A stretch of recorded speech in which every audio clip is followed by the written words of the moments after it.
तो कहानी शुरू होती है एक गांव से। वहां एक मेहनती लेकिन बेचारा गरीब किसान है। नाम है उसका बिरजू। अपनी रोज की रोटी के लिए दिन रात मेहनत कर रहा है। और उसकी इस मेहनत को और भी मुश्किल कौन बना रहा है? गांव का लालची और कह सकते हैं शोषण करने वाला जमींदार बलवंत सिंह। अच्छा, तो ये जमींदार थे कौन? देखिए, सिंपल भाषा में समझें तो ये जमीन के मालिक हुआ करते थे।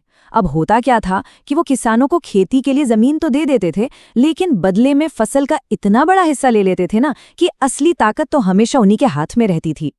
और बलवंत सिंह का घमंड, अरे वो तो उसकी बातों से ही साफ झलकता था। वो खुद को बहुत बहुत ज्यादा चालाक समझता था। उसका काम ही यही था, किसानों को बेवकूफ बनाना और उनकी मेहनत का फल हड़प लेना। लेकिन कहते हैं ना, जब जुल्म हद से बढ़ जाता है तो कोई ना कोई तो आता है बदलाव लाने के लिए। और हमारी इस कहानी में वो बदलाव लाने वाली है लाली। तो ये लाली कौन है?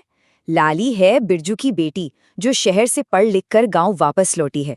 और वो अपने साथ सिर्फ किताबें लेकर नहीं आई, नहीं, वो एक नई सोच लेकर आई है। अन्याय से लड़ने का हौसला लेकर आई है। और जब वो गांव में जमींदार का ये सारा अत्याचार देखती है ना, तो बस फैसला कर लेती है कि अब और चुप नहीं बैठना है। और बस यहीं से शुरू होता है असली खेल, बुद्धि और लालच का। लाली सीधे जमींदार के पास पहुंच जाती है जमीन के लिए, और जमींदार वो अपनी पहली चाल चलता है। जमींदार को लगा कि उसने तो बहुत ही चालाक चाल चली है। उसने कहा, देखो, शर्त बिल्कुल सीधी सादी है। फसल का जो भी हिस्सा जमीन के ऊपर उगेगा वो मेरा, और जो नीचे होगा वो तुम्हारा। उसे लगा कि असली माल तो हमेशा ऊपर ही होता है ना? अब जमींदार के हिसाब से तो ये एक पक्की जीत थी, बिल्कुल।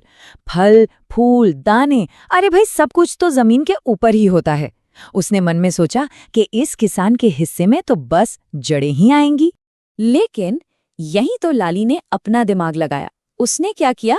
उसने उस जमीन पर आलू की फसल लगा दी। और नतीजा? अरे वाह, क्या नतीजा था! जमींदार के हाथ लगे सिर्फ बेकार पत्ते और तने, और लाली को क्या मिला? जमीन के नीचे उगे हुए कीमती आलू। मतलब जमींदार की पहली ही चाल उसी पर भारी पड़ गई। अब अपनी हार से जमींदार तो एकदम बौखला गया। इस बार उसने सोचा कि वो और भी ज्यादा चालाक बनेगा, और उसने लाली के सामने एक नई चुनौती रख दी। अपनी पिछली गलती से सबक लेते हुए उसने शर्त को एकदम पलट दिया। इस बार बोला, ठीक है, इस बार जमीन के नीचे का हिस्सा मेरा और ऊपर का हिस्सा तुम्हारा। इस बार जमींदार ने पक्का सोच लिया, अब कोई गलती नहीं होगी। पिछली बार आलू नीचे मिले थे ना, तो इस बार उसने होशियारी दिखाते हुए जमीन के नीचे का सारा हिस्सा अपने नाम कर लिया। पर लाली तो हमेशा एक कदम आगे की सोच रही थी। इस बार उसने खेत में क्या बोया? गेहूं। और नतीजा फिर से देखने वाला था। जमींदार को मिली सिर्फ बेकार जड़ें, और लाली को? उसको मिले गेहूं के कीमती दाने जो जमीन के ऊपर उगते हैं। मतलब लाली ने एक बार फिर जमींदार को उसी के खेल में हरा दिया। अब दो बार हारने के बाद तो जमींदार का गुस्सा और घमंड दोनों सातवें आसमान पर थे। तो उसने एक ऐसा जाल बिछाया जिससे उसे लगा कि लाली अब किसी भी कीमत पर बच नहीं सकती। उसकी आखिरी और सबसे खतरनाक शर्त थी, सुनो, इस बार फसल का सबसे ऊपर का और सबसे नीचे का दोनों हिस्से मेरे, तुम्हें मिलेगा तो सिर्फ बीच का हिस्सा। अब ये शर्त तो सुनने में ही एकदम नामुमकिन सी लगती है ना? भाई, अगर ऊपर और नीचे का सब कुछ जमींदार ले लेगा तो बीच में बचेगा क्या? लेकिन लाली का जवाब वो एक मास्टर स्ट्रोक था। उसने इस बार खेत में गन्ने की फसल लगा दी। और यहीं आता है कहानी का सबसे मजेदार मोड़।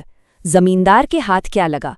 गन्ने के ऊपरी पत्ते और नीचे की जड़ें, जो किसी काम की नहीं। और लाली को? उसे मिला गन्ने का बीच का सबसे मीठा, सबसे कीमती और रस से भरा हिस्सा। ये थी बुद्धि की असली और निर्णायक जीत। तो इस तीसरी और करारी हार के बाद जमींदार को आखिर अपनी गलती का एहसास हो ही गया। ये जीत सिर्फ फसल की नहीं थी, ये तो एक सोच की जीत थी। जमींदार ने खुद माना, इस लड़की ने तो हमारी आंखें ही खोल दीं। उसे समझ आ गया कि चालाकी और बेईमानी से कहीं ज्यादा बड़ी चीज होती है मेहनत और ईमानदारी। लाली की समझदारी ने सिर्फ फसलें नहीं जीतीं, उसने एक इंसान का दिल भी बदल दिया। जमींदार ने न सिर्फ अपनी हार मानी, बल्कि सभी किसानों को उनकी जमीनें भी लौटा दी। और तो और उसने वादा किया कि वो फिर कभी किसी का शोषण नहीं करेगा। और सच कहूं तो यही इस कहानी की सबसे बड़ी जीत है। तो ये कहानी हमें वापस उसी सवाल पर ले आती है। ये हमें याद दिलाती है कि असली ताकत डराने धमकाने या जोर जबरदस्ती में नहीं होती। असली ताकत तो उस सोच में होती है जो मुश्किलों का हल निकाल सके। सही समय पर इस्तेमाल की गई बुद्धि सबसे बड़े ताकतवर को भी घुटनों पर ला सकती है।